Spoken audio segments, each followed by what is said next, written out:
और जबला बिन अयम का वाक़या वो तो कितना मशहूर है। गस्सान का बादशाह मुसलमान हुआ।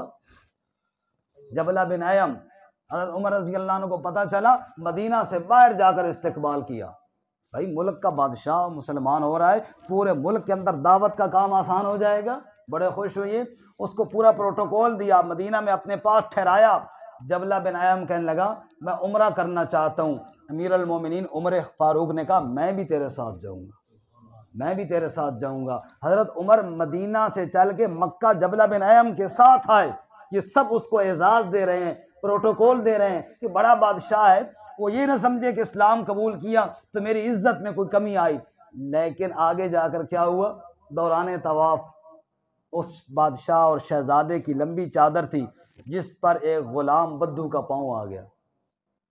वो बादशाह इस्लाम तो कबूल कर लिया था, लेकिन अभी गुरूर और तकब्बुर तो अंदर था ना।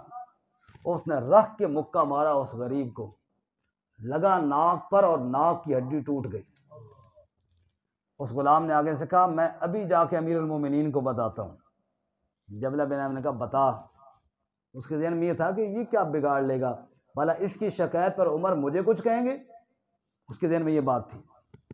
वो तो सीधा जनाब खून उसका बह रहा है, हाथ उसने रखे हुए हैं, सीधा चला गया अमीरुल मोमिनीन फ़ारूक आज़म रज़ी अल्लाह तआला अन्हु के पास।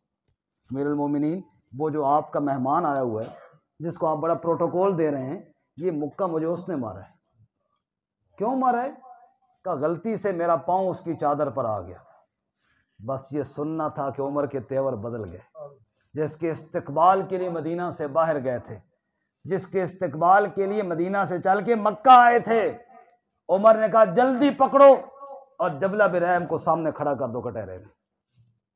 जबला बिन अयम को पकड़ा गया और सामने कहा खड़े हो जाओ।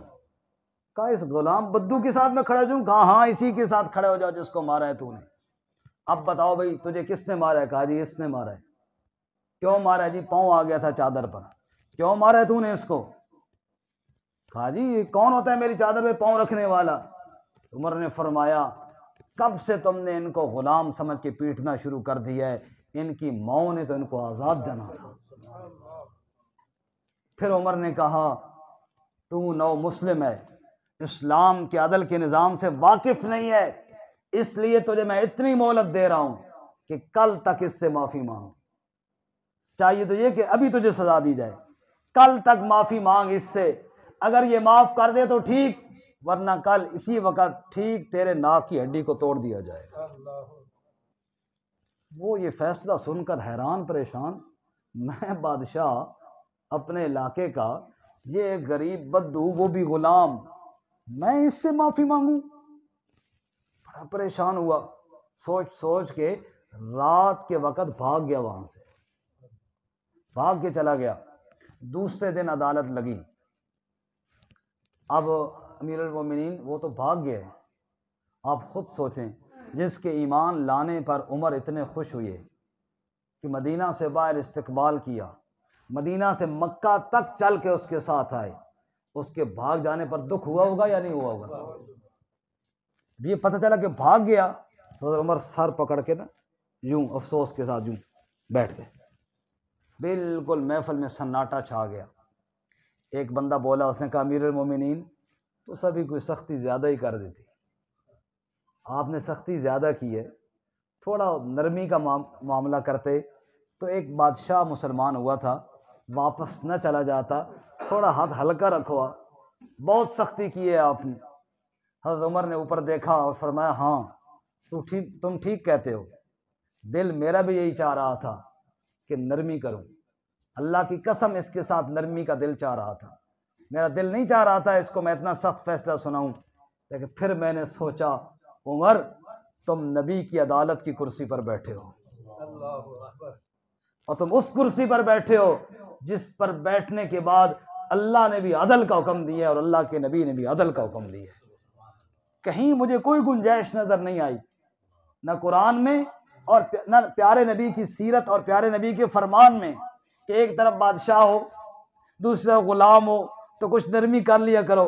मैंने बड़ी निगाह मारी, मुझे कोई गुंजाइश नज़र नहीं आई। अल्लाह की कसम अगर ज़रा भर भी गुंजाइश नज़र आती तो उमर इतना सख्त फैसला कभी ना सुनाता। लेकिन जब गुंजाइश नजर नहीं आई तो मैंने कहा उमर, कल रब को भी मुंह दिखाना है और अल्लाह के नबी को भी मुंह दिखाना है। कहीं अल्लाह ताला ने कह दिया कि तू जिस कुर्सी पर बैठा था, तुझे किसने कहा था एक तरफ शहजादा हो दूसरी तरफ गुलाम हो, तो गुलाम कोई खैर है, शहजादे के हक में फैसला करना है। और अल्लाह के नबी भी कहेंगे अच्छा, नमाजें मेरे मुसल्ले पे पढ़ाता था, खलीफा मेरा बना था और शहजादे को देखकर हक फैसला नहीं किया। मैंने फिर दिल पर पत्थर रखा और मैंने कहा उमर, जिस मनसब पर तू बैठा है उस मनसब का लिहाज करके हक फैसला सुना दे, बाकी रब जाने और रब का काम जाने। नारे तकबीर, उमर तेरी अदालत को सलाम है, उमर तेरी अदालत को सलाम। चुनांचे मुझे फख्र है कि मैं कल क़यामत के दिन रब के सामने भी सुरखरू होऊंगा और रब के नबी के सामने भी सुरखरू होऊंगा। सुभान अल्लाह। ये है फैसला इस्लाम का, अदालत का। ये निज़ाम इस्लाम देकर गया है। ये अदालत कौन सी अदालत है? जहाँ रिश्वत के ज़रिए मुजरिम छूट के जा रहा है, जहाँ सिफारिश के ज़रिए मुजरिम छूट के जा रहा है, और जहाँ ताकत और एहतजाज की वजह से मुजरिम छूट कर जा रहे हैं। अदालत उसको कहते हैं जहाँ सामने शहजादा भी हो तो फैसला भाई इंसाफ का होगा, ज़रा बार भी ऊंच नीच फैसले में दाएं बाएं नहीं हो गई।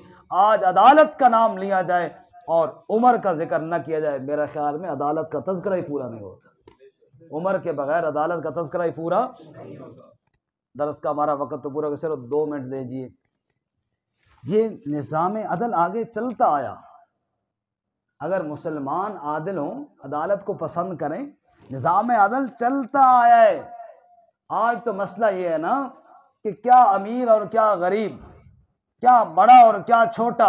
रेडी वाले का बस चलता है, वो जनाब रेडी के अंदर सामान में गड़बड़ करता है। गाहक का बस चलता है, वो जेली नोट देकर आता है, वो भी धोखा देने में, ये भी धोखा देने में लगा हुआ है। दूध वाला पानी में मिलावट करता है तो ग्राहक पैसे नकली देकर आता है, वो भी धोखा देने पे है, ये भी धोखा देने में लगा हुआ है। हर चीज में मिलावट, हर जगह धोखा, हर जगह फराड। जब कोई इंसाफ नहीं करता तो हुक्मरान उमर जैसा कहाँ है? हुक्मरान उमर जैसा कहाँ है? उमर जैसा हुक्मरान तब आएंगे जब बद्दू जानता है कि मैं अभी उमर के खैमे में जाकर बात करूंगा तो मेरी बात सुनी जाएगी। आज तो अल्लाह की कसम है, गरीब आदमी थाने जाते हुए डरता है। डरता है नहीं डरता? वो कहता है भाई जो चोरी हो गई वो तो हो गई भले से, अब वहां जाऊंगा पुलिस वालों को पैसे कहाँ से दूंगा, थाने वालों को कहाँ से दूंगा, तफ्तीशी को रिश्वत अलग दूंगा, फिर वकील करना पड़ेगा, फिर पता नहीं जनाब इतना नुकसान वो नहीं हुआ जितना आगे हो जाएगा। सारे बराबर नहीं है। कोई साथी अगर पुलिस वाला हो तो नाराज भी ना हो, सारे बराबर नहीं, अच्छे बुरे हर जगह पे हैं। ऐसे लोग हैं जो जिंदगी सारी नौकरी कर लेते हैं, एक पैसा भी आराम का नहीं खाते, अल्हम्दुलिल्लाह। ऐसे लोग बेशक हैं, आज भी हैं, लेकिन मैं अमूमन बात कर रहा हूँ कि अमूमन ये हालात हैं कि गरीब आदमी डर के मारे उधर रुख नहीं करता कि जनाब वो तो नुकसान हुआ सो हुआ, अब आगे जाकर और पता नहीं कितना नुकसान होना पड़ेगा।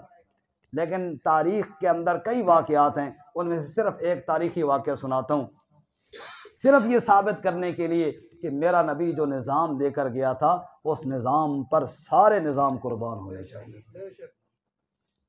काजी ग़ियासुद्दीन एक नाम है मुसलमानों के एक काजी का। काजी माना अदालत का जज। उसकी अदालत में एक बुढ़ी आती है और वक़्त के बादशाह सुल्तानुद्दीन की शिकायत करती है। वकील नहीं करके आती, खुद जाके बताती है, बादशाह सलामत ने तीर फेंका, मेरा यतीम बच्चा था, मेरा शौहर फौत हो गया, सीधा मेरे बच्चे को सर पे लगा, बच्चा मेरा फौत हो गया, मुझे इंसाफ चाहिए। काजी ग़ियासुद्दीन ने पुलिस भेजी, जाओ वक़्त का जो बादशाह है ना उसको पकड़ के कटहरे में ले आओ, पकड़ के ले आओ उसको कटहरे में। सुल्तानुद्दीन के पास पैगाम गया, बाहर पुलिस आई है पकड़ने, क्यों? तुम्हारे खिलाफ केस है। वो पेश हुआ, अदालत में बुढ़िया के सामने खड़ा कर दिया गया। बुढ़िया ने अपना मुकदमा पेश किया और ये मसला है कि गलती से कत्ल हो जाए तो किसास नहीं लिया जाता, दियत दी जाती है। कौन सा जी? 5वें पारे में क्या है? वमा कान लिमुमिनिन अन यक़्तुल मुमिनन इल्ला खता, खता से अगर कत्ल हो जाए तो आगे है वदियतुम मुसल्लमतुन इला अहली, दियत दी जाए। अब बादशाह ने आगे अपना मौक़िफ़ पेश किया कि मैंने जानबूझ के बच्चे को नहीं मारा, मैंने तीर मारा शिकार को, कोई हिरन था, खरगोश था, जो भी था, गलती से शिकार हो गया दाएं बाएं, उधर से अचानक बच्चा आ गया, इसको तीर लग गया, मैंने जानबूझ के। काजी साहब ने फरमाया ये बात तो ठीक है कि आपने जानबूझ के नहीं मारा, ये बात तो दुरुस्त है। अगला एक और जुर्म आपका ये है कि अगर आपने शिकार खेलना था तो आप आबादी से दूर जाकर जंगल बियाबान में खेलते ना। यहाँ आबादी में आपने जब शिकार खेला तो आबादी में तो चांस होते ना कि बंदा आ जाए। दूर जंगल बियाबान में अगर आप होते या दूर दूर तक कोई आबादी का नामो निशान ना होता, बादशाह सलामत, ये उज़र आपका तब माना जाता। आप आबादी में लोगों के घरों के करीब शिकार खेलें और कहते जी मैं गलती से मैंने किया, ये तो गलती नहीं है, तो जानबूझ के। आप बाहर जाते ना जंगल में अगर आपने शिकार खेलना था तो। बादशाह के पास कोई जवाब नहीं था, खामोश हो गया। अब काजी साहब ने फैसला सुनाया। अदालत ये फैसला करती है कि बादशाह सलामत ने जो शिकार खेला है ये गलत खेला है, ये शिकार की जगह नहीं थी, लिहाजा इनका कत्ल कत्ल ख़ता नहीं है, कत्ल आमद है, जानबूझ के कत्ल किया इन्होंने। अब बच्चे की वालदा को इख्तियार है, चाहे तो किसास ले, वो कहे मैंने माफ़ नहीं करना तो अभी बादशाह का सर तन से जुदा कर दिया जाएगा, चाहे तो दियत ले, शरीयत ने इजाज़त दी है। बच्चे की वालदा के पास इख्तियार है, वो कहे मैंने किसास लेना है तो बादशाह का सर तन से जुदा कर दिया जाएगा, और दियत पे राज़ी होती है तो उसकी मर्ज़ी। उस बच्चे की वालदा खड़ी हुई, उसने कहा मैं दियत पर राज़ी हूँ, कत्ल ना किया जाए, बच्चा मेरा वैसे मर गया और ये मैं भी समझती हूँ जानबूझ के इन्होंने नहीं मारा, अब इनको मरवा के मुझे क्या मिलेगा, मैं दियत पर राज़ी हूँ। तो ठीक है, बादशाह को आर्डर हुआ दियत दे। दियत तो खैर बादशाह के लिए मसला नहीं था, ज़ाहिर गरीब आदमी के लिए मसला होता है। उसने दियत दे दी, बात ख़त्म हो गई। जब बात ख़त्म हुई ना तो बादशाह ने जुब्बा पहना हुआ था, उसने कहा रुक जाओ 1 मिनट।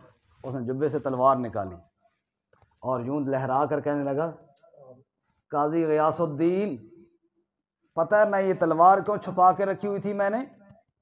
उसने कहा जी नहीं बादशाह सलामत। कहा जब मुझे ये पता चला कि एक बेवा ने मेरे ख़िलाफ़ केस दायर किया है और उस केस के सिलसिले में मुझे बुलाया जा रहा है तो मैंने तलवार उठाई, इसलिए मैंने कहा आज देखता हूँ काजी जिस मनसब पर बैठा है उस मनसब का लिहाज करता है या मेरी बादशाहत का लिहाज करता है। अगर उसने हक का फैसला किया तो ठीक, लेकिन अगर उसने मुझे देखा कि बादशाह आए तो बाकी बातें तो बाद में होंगी, उसी वक्त उसका सर कलम करूंगा कुर्सी पे बैठे बैठे, कि मैं कहूंगा तू इस कुर्सी पे बैठने के काबिल नहीं है, बैठा कुर्सी अदालत पर है और सामने बादशाह है, तो जुर्रत नहीं कि तू फैसला इंसाफ का कर सके, उधर ही कत्ल करूंगा।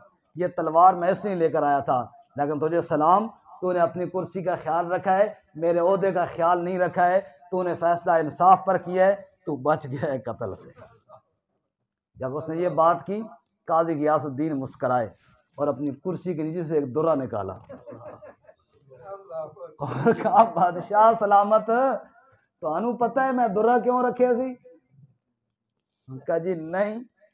कहा जब आपका केस मेरे पास आया था तो दुर्रा मैंने यहाँ अपने पास छुपा के रखा था और मैंने बंदे मुकर्रर किए थे कि जब मैं फैसला करूं अगर बादशाह मान जाए तो फबिया, ये करे नखरा दिखाया आगे से कि मैं बादशाह हूं, तू कौन होता है फैसला करने वाला, तो उसी वक्त तुमने फौरन उसको पकड़ के लंबा कर देना, इधर दुर्रा मेरे हाथ में होगा, एक दफा मार मार के चमड़ी उतार लूंगा, बाद में मेरे साथ जो हुआ वो देखा जाएगा। शुक्र है तुझसे भी बच गए हो, शुक्र है तुझसे भी बच गए हो, फैसला तुमने भी तस्लीम कर लिया, वरना आज चमड़ी आपकी भी बचती नहीं, ये भी उतर जानी थी। सब कहो सुभान अल्लाह। ये वो निज़ाम है जो मेरा मोहम्मद सल्लल्लाहु अलैहि वसल्लम उम्मत को देकर गया है। आज उसी निज़ाम के निफाज के लिए हमारा मुल्क बनाए। पाकिस्तान का मतलब क्या? ला इलाहा इल्लल्लाह। और यहाँ पे निज़ाम कौन सा होगा? मुहम्मदुर रसूलुल्लाह।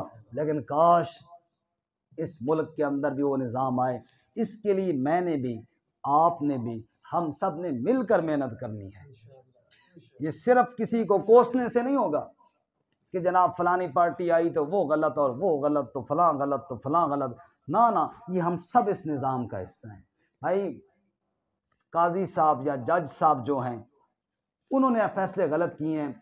जो मैंने अपनी बहनों का हक मारा है, ये फैसला किसने गलत किया? मेरे बाप फौत हो गए, क्यों उस्ताद जी? जो मैंने अपनी बहनों का हक मार लिया है, उनको हिस्सा नहीं दिया है, ये फैसला काजी साहब ने किया या मैंने खुद किया है? खुद किया है ना।